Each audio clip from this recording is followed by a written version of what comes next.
আজি ধুনীয়াকৈ আপোনালোকক গাহৰি মাংস বনোৱা দেখুৱাবলৈ লৈ আহিছোঁ। এইকাৰণে গাহৰি এনেকৈ উহাই ল'ব লাগিব। তাৰপিছত জলকীয়া, আদা, ৰহুন এনেকৈ বটিবলৈ ল'ব লাগিব।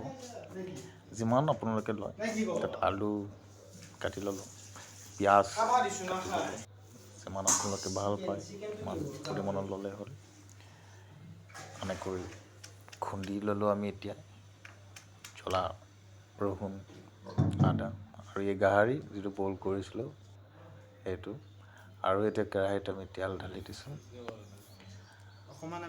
তেলটো অলপ গৰম কৰিব লাগিব আৰু যিমান মানে গাহৰিত তেল কমকৈ দিলেও হয়, যাতে কেৰাহীত লাগি নধৰে, তাৰ কাৰণে অলপ তেল দিছোঁ। এনেকৈ তেলটো গৰম হ'বলৈ দিব লাগিব। 2-3 মিনিটমান ৰাখি আপোনালোকে কেৰাহীটোৰ চাৰিওকাষে আপোনালোকে তেলটো লগাবৰ কাৰণে অলপ ঘূৰাই দিব লাগিব। ঘূৰাই দিলোঁ যাতে আমি দিয়া মা মছলাবিলাক এইবিলাক লাগি নধৰে, তাৰ কাৰণে। তাৰপিছত আমি জলকীয়া দুটা আমি ইয়াত পেলাই দিম। জলকীয়া দুটা আমি পেলাই দিছোঁ, যাতে জলকীয়া দুটা বঢ়িয়াকৈ ভজা গ'ল। ভাজি যোৱাৰ পিছত পিঁয়াজটো পেলাই দিছোঁ। পিঁয়াজটো পেলাই আমি অলপ লাৰি দিছোঁ যাতে পিঁয়াজটো চাৰিওকাষে তেলবোৰ লাগি ধৰে। আৰু তেনেকৈ আমি পিঁয়াজটো ভজা মানে ৰঙা হোৱাৰ পিছত পিঁয়াজটো ৰঙচুৱা হ'ব লাগিব, যাতে পিঁয়াজটোৱে তেলটো ভিতৰত সোমাই যায়। তাৰ কাৰণে অলপ লাৰি দিছোঁ। তাৰপিছত আমি দুটুকুৰা গাহৰি মাংস দিছোঁ, যাতে গাহৰি মাংসত তেল হয়। 2 পিচ গাহৰি পেলাই দিছোঁ। তাৰপিছত আমি আকৌ বিলাহী দি দিম। বিলাহীটো ধুনীয়াকৈ তাত ভাজি ল'ম। কাটি পেলাই ইয়াত ভাজি ল'ব লাগিব। আপোনালোকে বিলাহীত মানে টেঙটো যদি বেছি লাগে বেছিকৈ দিব পাৰে। ইয়াত এটা বিলাহী দিছোঁ, এইখিনিতে পৰিমাণ হয়। তাৰপিছত গাহৰিখিনিতে আমি আকৌ ভাজিম। এই যিটো উহাই লৈছোঁ এই গাহৰিখিনিতে আমি ভাজিম ইয়াত।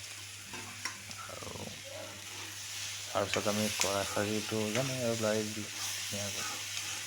চাৰিওকাষে পৰা আনিলোঁ, আনি আমি ধুনীয়াকৈ গাহৰিটো আমি চাৰিওকাষে তেল লাগি ধৰে তেনেকৈ ভৰাই দিলোঁ। তাত মা মছলাখিনি আমি পেলাই দিলোঁ। যিটো আদা, ৰহুন, জলকীয়া আমি বটিছিলোঁ, পেচিছিলোঁ, সেইটো আমি পেলাই দিলোঁ। তাৰপিছত আমি এইবোৰ আমি দিয়া হোৱাৰ পিছত আমি ধুনীয়াকৈ আকৌ এইটো মছলাটো লাগি ধৰিবৰ কাৰণে ইয়াক মানে লাৰি দিয়া হ'ব। লাৰি দিয়া আমি যিবিলাক মা মছলা আছে আমাৰ, ইয়াৰ পৰা ধনিয়াৰ পৰা মিট মছলা, গৰম মছলা এনেকৈ গোটাখানতে আমি তাৰমানে হালধিৰ পৰা আদি কৰি আমি প্ৰথমতে ইয়াত দি ল'ম। গাহৰিখিনিত ধুনীয়াকৈ আমি দি আছোঁ মা মছলা আনি, আপোনালোকে দেখি আছে। মা মছলাবিলাক দি আমি এইবিলাক এতিয়া আমি ধুনীয়াকৈ হালধি এনেকৈ দিয়া হ'ল, আমি দি ল'লোঁ। দি লৈ ধুনীয়াকৈ চাৰিওকাষৰ পৰা আমি আকৌ লাৰি দিম। তেতিয়া আমাৰ চাৰিওফালে আমাৰ কেৰাহীত লাগি ধৰে, যাতে তাত মানে কেৰাহীটোত লাগি নধৰে। আৰু আমি আলুখিনি এতিয়া আমি পেলাই দিম। আলুখিনি এতিয়া আমি চাৰিওকাষে আকৌ আলুখিনি সিজিব লাগিব। তাৰ কাৰণে আমি তাত চাৰিওকাষে আমি গৰম যেতিয়া এইখিনি বস্তুৱে তাত আমি আলুখিনি মিলাই পেলাই ধুনীয়াকৈ আমি মিহলাই দিছোঁ, যাতে আলুখিনি তাত মা মছলাখিনি গোটেই লাগি ধৰে, তেনেকৈ দিছোঁ। তাৰপিছত আমি আকৌ অলপ হালধি আমি আকৌ দি দিছোঁ, যাতে হালধিখিনি আমাক মানে এটা চাট বা ৰংচোৱা ধুনীয়া কৰিবৰ কাৰণে হালধিখিনি আমি একেলগে আকৌ দি দিছোঁ। দি আমি আকৌ তাক খৰাচাৰি ধুনীয়াকৈ লাৰি দিছোঁ এনেকৈ। এতিয়া ৰেচিপিটো আমাৰ হ'ব গাহৰি মাংস। আমি গাহৰি মাংসটো যাতে লাগি নধৰে তাৰ কাৰণে পানী দি দিছোঁ অলপ।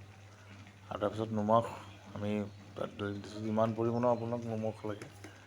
কিছুমানে বেছি খায়, কিছুমানে কম খায়।